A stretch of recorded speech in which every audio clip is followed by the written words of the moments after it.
Telangana police அகாடமிக்கு IAS ஆக பயிற்சி பெற வந்த தன் மகளுக்கு அகாடமியின் துணை இயக்குனர் SP வெங்கடேஸ்வரலு சல்யூட் அடித்து வரவேற்பு தந்த புகைப்படம் இணையதளத்தில் வைரலாகி வருகிறது.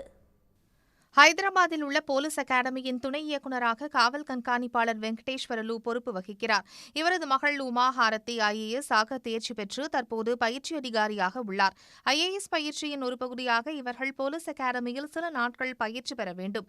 இதற்காக நேற்று தெலங்கானா மாநில போலீஸ் அகாடமிக்கு பயிற்சி IAS உமா ஹாரதி வந்தார்.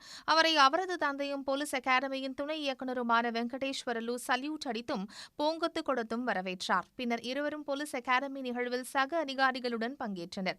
தந்தை மகளாக இருந்தாலும் பணியிடத்திற்கு வந்ததும் உயரதிகாரி என்ற ரீதியில் வெங்கடேஸ்வரலு சல்யூட் அடித்த காட்சிகள் தந்தையர் தினமான நேற்று இணையத்தில் அதிகமாக பரவியது. உடனுக்குடன் செய்திகளை தெரிந்து கொள்ள சன் நியூஸ் பெல் ஐகானை கிளிக் பண்ணுங்க.